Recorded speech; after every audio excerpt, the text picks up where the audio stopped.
ठीक है, क्लैपिंग कीजिए, नहीं पता। इस प्रयोगशाला में आपको वो सभी चीजें उपलब्ध हैं जो आपके वर्ग कक्ष के लिए अनिवार्य है। कुछ ही थोड़ा बहुत है, जो छोटे छोटे इलेक्ट्रॉनिक सामान हैं उसको हम अभी सामने बाहर नहीं रखेंगे, ठीक है ना। तो आप सब यहाँ पर देखिए, सबसे पहले आपको जो आई इल्यूशन होता है, इल्यूशन समझते हैं, इसी इल्यूशन के कारण आपका जो ड्रामा या फिर आपके ये मूवीज वगैरह बनते हैं, आपके आंख पर 1/10 सेकेंड या 1/16 सेकेंड, जो परसिस्टेंस ऑफ विजन बोलते हैं, वह 1/16 सेकेंड होता है ना। और उसी का फायदा उठा करके आपको अच्छे अच्छे डरावने फिल्म या विभिन्न प्रकार के फिल्म को दर्शाता है। तो आप अभी आपको तुरंत पता चलेगा। ये देखिए, ये जो हमारा है इसमें आपको विजन इल्यूशन के बारे में बताएगा। जैसे अभी आप देखिए, एक पोस्टर है ना, ये दिख रहा है सबको, ये क्या चीज का चित्र है? किसका है ना, घड़ा है। और इधर क्या है? क्या मछली घड़े में है? मछली घड़े में है? नहीं, मछली को घड़े में डालना है। चलिए डालते हैं, देखते हैं। ठीक है, ये फ्रेम है, इस फ्रेम फोटो फ्रेम में इसको डाल देंगे, ठीक है। और इसको जब हम ऐसे घुमाएंगे आपको पता चलेगा। देखिए, मछली घड़ा में दिख रहा है क्या? इसको हम क्या कहते हैं? आई इल्यूशन। समझ में आ गया? मछली घड़े में नहीं है, लेकिन वो घड़े में दिख रहा है ना। तो आपको जो सिनेमा में कभी कभी देखते होइएगा कि फाइटर मैन जो है एकदम इसको ऐसे लगाया गुस्सा, वो गिरा है ना। तो वो जो होता है ना, वो एक बार यहाँ से शूटिंग किया, फिर यहाँ से किया, फिर यहाँ से, बस इसको फास्टली मूवमेंट करा देता है। आपको लगता है कि सामने वाला को क्या कर दिया, फाइट कर दिया, है ना। तो फिल्म ये एक दृष्टिभ्रम का फायदा उठाता है, इसी को ठीक है। ये बात समझ में आ गया। अब हमारे पास सामने रखा हुआ है एटॉमिक मॉडल की। एटॉमिक मॉडल आप समझ रहे हैं कि ये केमिस्ट्री से संबंधित है। किससे संबंधित है? केमिस्ट्री से। और केमिस्ट्री में आप सब पढ़ते होइएगा, हाइड्रोजन के कितने आइसोटॉप्स हैं, मुझे बताएंगे? हाइड्रोजन के आइसोटॉप्स कितना है? 3 आइसोटॉप्स हैं। कितने आइसोटॉप्स हैं? 3 आइसोटॉप्स हैं। कौन कौन से हैं? प्रोटियम, ड्यूटेरियम और ट्राइटियम। तो जब आप ऑर्गेनिक केमिस्ट्री पढ़े होइएगा, हाइड्रोकार्बन पढ़े कि नहीं? हाइड्रोकार्बन पढ़े हैं ना। अब बॉन्ड बनाए हैं? अरे बॉन्डिंग सब नहीं बनाया हो, C2H5OH का जो बाइंडिंग केमिकल बाइंडिंग बनाया है ना, तो उसी के लिए ये आपको दिया गया है। एटॉमिक बॉन्डिंग पीट के लिए दिया है, मॉडल है, आपको तैयार करना। जैसे एक यहाँ पे देखिए 2 छिद्र है ना। Yes sir. ये डबल बाउंड के लिए दिया गया है। आप चाहें तो एक बाउंड का इस्तेमाल करके इसके पास मान लीजिए एक हाइड्रोजन एटम लेंगे, एक क्या लेंगे, या कार्बन कंपाउंड लेंगे। एक क्या लीजिए, इस ब्लू वाला को हम कार्बन कहेंगे। क्या कहेंगे? आपकी इच्छा, किसी को भी ब्लू कह सकते हैं। दूसरा मान लीजिए ये जो हमारा ऑरेंज है, ये वाला कार्बन में कितना बाउंड रहता है? सिंगल बाउंड कितना रहता है? 6 रहता है। अरे वो तो एटॉमिक नंबर है 6, लेकिन वो बाउंड 4 सिंगल बाउंड बनाता है ना। प्रत्येक कार्बन एटम में 4 सिंगल बाउंड होते हैं। क्या समझ में? राइट। देखिए, एक ये बनाए, ये खेलने के लिए आपको है। आप मॉडल तैयार कीजिए और आप एक प्रकार से बाउंडिंग करते जाइए। इसी तरह से आप इसको ढूंढिए। इसमें देखिए अभी हम 3 सिंगल बाउंड बनाए। कितना बाउंड? 3 single bound. इसी तरह से आप डबल बाउंड बनाइएगा। कार्बन एटम का डबल बाउंड, ये ट्रिपल बाउंड का है। समझ में आ गया? ये आपको करना है, लेकिन उतना समय नहीं है, समय का थोड़ा अभाव है, हम थोड़ी जल्दबाजी में हैं। अभी जो आप सामने देख रहे हैं बड़े बड़े, ये सब मशीन देख रहे हैं ना। ये आपके क्लास का नहीं है, ये सब 12 और 11 क्लास के बच्चों के लिए है। समझे? हाँ, इसको कहते हैं तुला। ठीक है, इसमें हम लोग किसी भी धातु या छोटे से ऑब्जेक्ट्स का आप कह सकते हैं वेट और उसकी डेंसिटी को मेजर किया जा सकता है इसके माध्यम से। और इसको मीटर ब्रिज बोलते हैं। क्या बोलते हैं? मीटर ब्रिज से किसी भी दिए गए तार की रेसिस्टेंस को मेजर किया जाता है। रेसिस्टेंस मतलब प्रतिरोध। ठीक है, कई तरह के हैं। और आपके सामने ये देखिए दिया हो वेव डायनामिक मॉडल। इस वेव डायनामिक मॉडल से आपको हार्मोनिक मोशन आप पढ़िएगा 11th क्लास में, उसके बारे में ये जानकारी देता है। हम 11th को छोड़ देते हैं, हम आगे बढ़ते हैं, ठीक है, आपकी जो क्लास से रिलेटेड है। देखिए आपके पास मैग्नेट्स हैं, क्या है कुछ मैग्नेट्स। आपको पता है इस मैग्नेट का नाम क्या है? इस मैग्नेट का नाम क्या है? अरे मैग्नेट कौन सा मैग्नेट है? कैसा मैग्नेट है ये? यू शेप तो है, इसको कहते हैं नाल मैग्नेट। घोड़े का नाल जैसा होता है ना, उसके पीछे लगाते हैं कि नहीं, ये भी नाल मैग्नेट है और ये भी है। और आपको यहाँ पर ये रॉड मैग्नेट है। कैसा मैग्नेट है? रॉड मैग्नेट, ठीक है ना। इसके अंदर है, आप इसको छू के देख सकते हैं। और ये सर्कुलर शेप में मैग्नेट है। मैग्नेट का इस्तेमाल, मैग्नेट में कितना ध्रुव होता है? 2 ध्रुव। Very good. खोल के देखना है क्या? हाँ, देख सकते हैं खोल के अगर आपके पास समय है। चलिए थोड़ा सा बाबू इधर साइड हो। अगर कोई देखना चाहते हैं इसको खोल के देख सकते हैं। खोलिए, देखिए इसको खोल लीजिए, खोलिए। नहीं,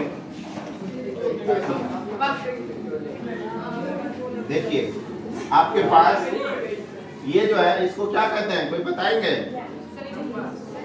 कंपास। इसका कौन सा कंपास है ये?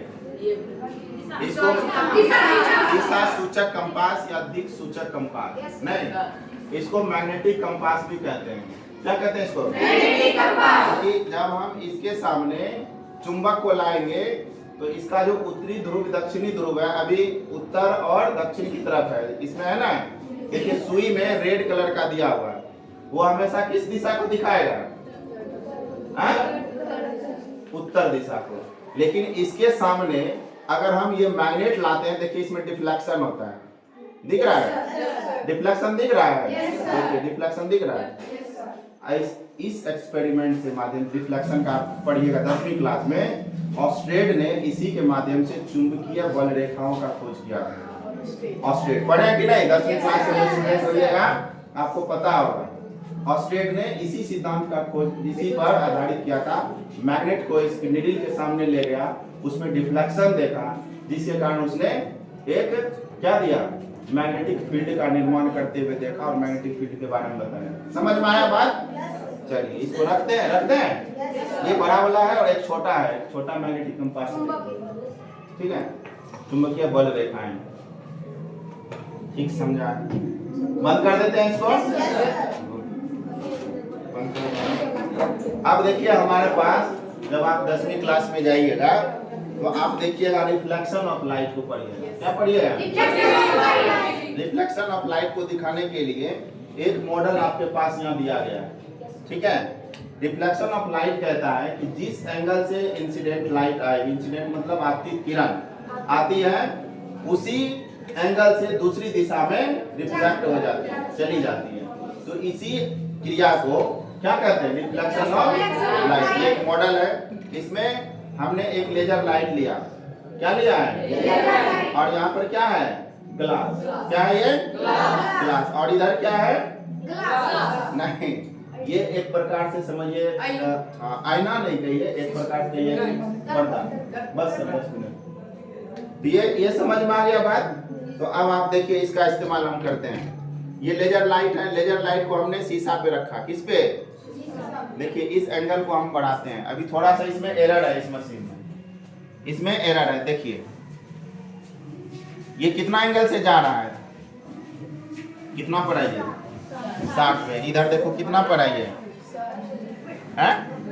60 पे। ये भी 60 पे है और ये भी, मतलब angle of incidence is equal to angle of deflection. ना पढ़े कि नहीं? परावर्तन के नियम पढ़े हैं ना? जिस एंगल से प्रकाश गया उसी एंगल से प्रकाश वापस आया। अब इस एंगल को हम चेंज कर देते हैं। कर दें? दिख रहा है तुमको? नहीं दिख रहा? देखो तो, दिख रहा लाइट? नहीं दिख रहा? दिखा? दिख गया ना? चलिए अब एंगल थोड़ा चेंज करते हैं। देखना चाहेंगे? करते हैं। देखिए इसको कर दीजिए 30 पे। 30 पे किए, इसको भी कहाँ लाना है? 30 पे। क्या देखिए इस पे आ रहा है? इस पे आया?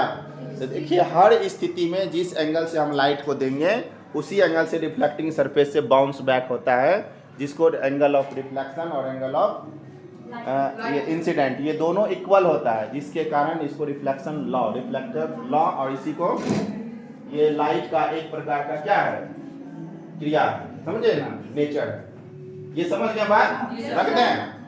गुड। अब आपके पास देखिए यहाँ पर पीएच स्केल के बारे में सुने हैं? हाँ? क्या होता है?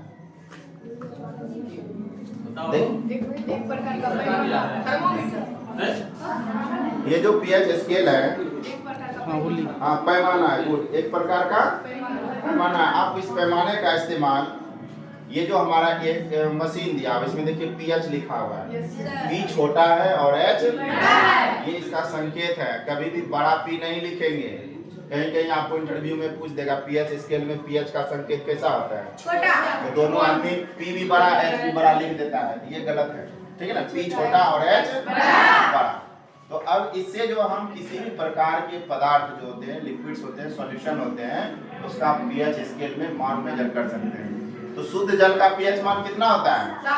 अगर हम इसको उसमें डुबाएंगे, अगर 7 से अधिक हो गया वो सॉल्यूशन, तो वो कैसा होगा? गलत। कैसा होगा?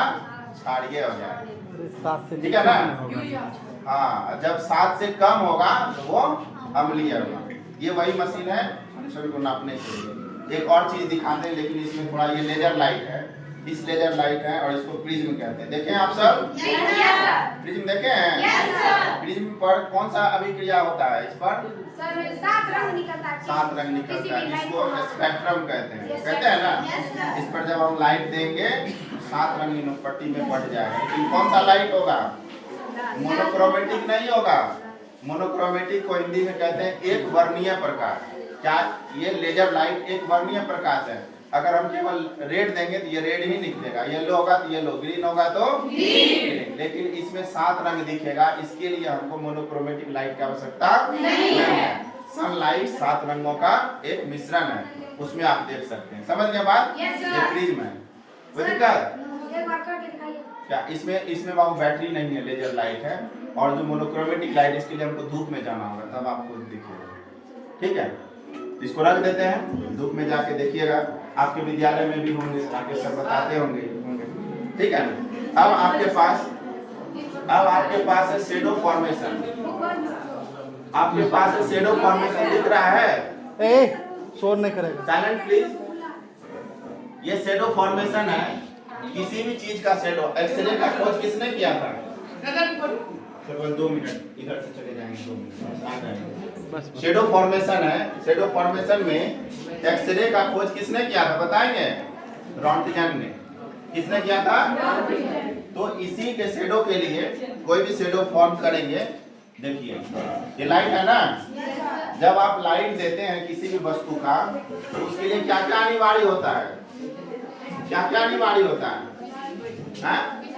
नहीं, हाँ, प्रकाश ठीक है, और एक पर्दा होना चाहिए, और दूसरा जिस वस्तु का हमको शेडो चाहिए वो होना चाहिए। 3 चीज में से किसी एक को हटाएंगे, शेडो का बनना बंद हो जाएगा, शेडो बनेगा नहीं। समझ में आया? आप अपना यहाँ पे हाथ रखिएगा, शेडो आपको दिखेगा, कई विभिन्न पट्टी में दिखेगा। नहीं दिख रहा है इसका हाथ का शेडो? ये वस्तु हो गया, ये प्रकाश का स्रोत हो गया, और ये पर्दा हो गया। इस 3 में से किसी एक को हटा देंगे, शेडो का फॉर्मेशन खत्म हो जाएगा, ठीक है। बात आया समझ में?